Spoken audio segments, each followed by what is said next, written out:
An interview with Fatima Matabio, the First Lady of Sierra Leone, has been trending across social media platforms, captivating audiences with its candid and powerful revelations. I don't know why we celebrate independence, because we are not free.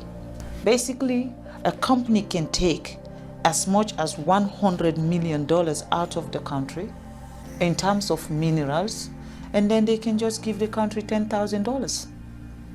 Now, what will $10,000 do for our health system? What is $10,000 do for our educational system? You cannot be coming to our country and take everything that will make us develop, and then you still treat us as inferior people, as if we don't know what we're doing. In Africa, you should not have a leader that is assertive, a leader that knows what his people want, a leader that wants to change what is happening. The moment you have that, it's everyone's target. And then they find reason to slow you down, they find reason to stop you, and they use that system of corruption. They use corrupt people, they use negative people, they use unpatriotic citizens to come after a government who is doing what is right for a system. The First Lady did not mince words when discussing the plight of African heads of state who dare to prioritize their people's interests over foreign agendas. The kind of mineral resources we have in our country is enough to take care of everybody in that country. We should not have a single poor person in Sierra Leone.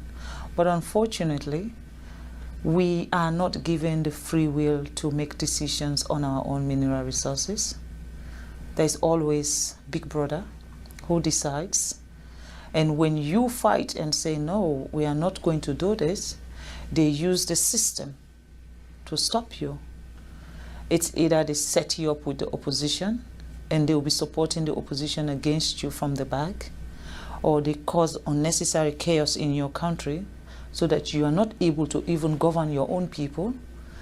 They will do things to make you not to be functionable. And of course, any country that don't have peace cannot develop. You have to have peace before you talk about development. I'll give you a simple example about Sierra Leone.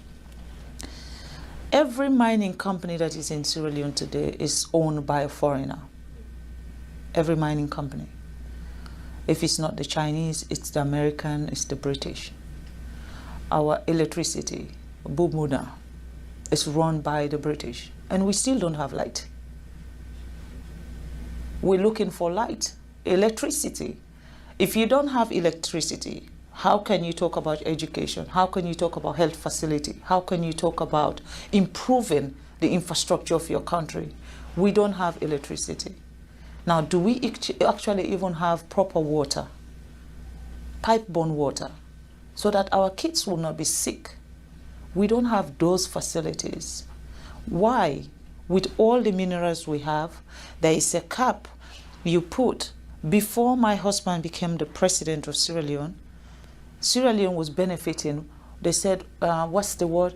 0.000.1%. What is that? Basically, a company can take as much as $100 million out of the country in terms of minerals, and then they can just give the country $10,000. Now, what will $10,000 do for our health system? What is $10,000 do for our educational system? You cannot be coming to our country and take everything that will make us develop, and then you still treat us as inferior people, as if we don't know what we're doing. I think that is wrong. And these are the things I believe that are stopping Africa from progressing. We don't have a say.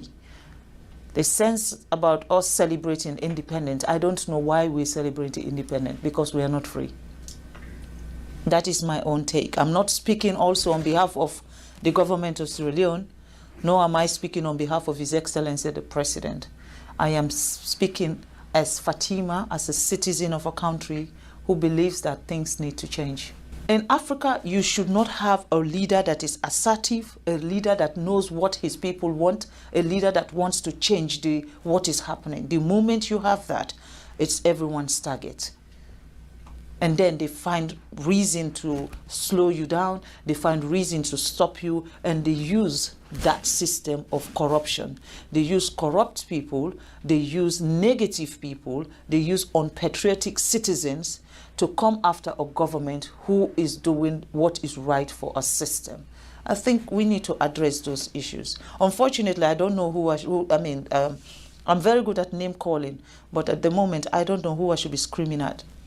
I'm going to say it right here. Africans should be in charge of Africa. I believe that also that Africans' issue can only be enhanced when Africans decide to do that. They should not allow another person to give them a prescription of how Africa should look like or what we need in our Africa, because we know what we need in our Africa. No one will know that better than us. And I think the UN should see Africa as partners. And the United Nations, definitely, you cannot have 7 countries vetoing everything.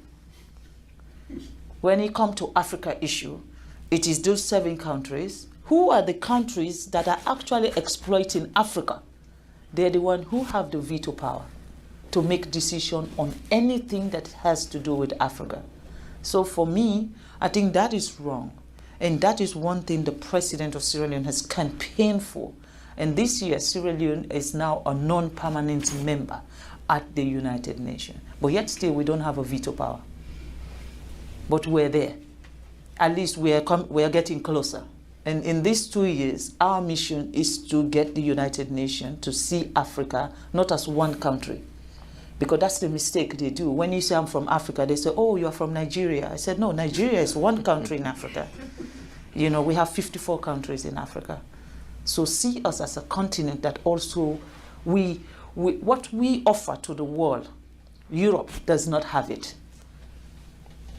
What Africa gives to the world, Europe don't have it, America don't have it, Asia don't have it.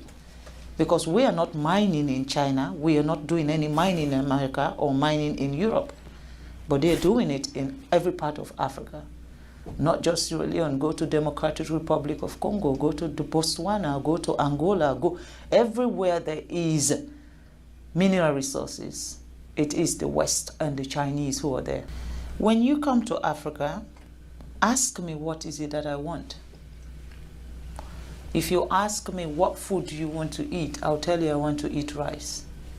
But then if you come to Africa and bring me spaghetti and said, I want you to eat spaghetti, that you're imposing on me. With everything that we have in Africa, for all the people or all the organizations or all the companies that are coming to take from us, for once, see us as partners. For once, treat us with respect.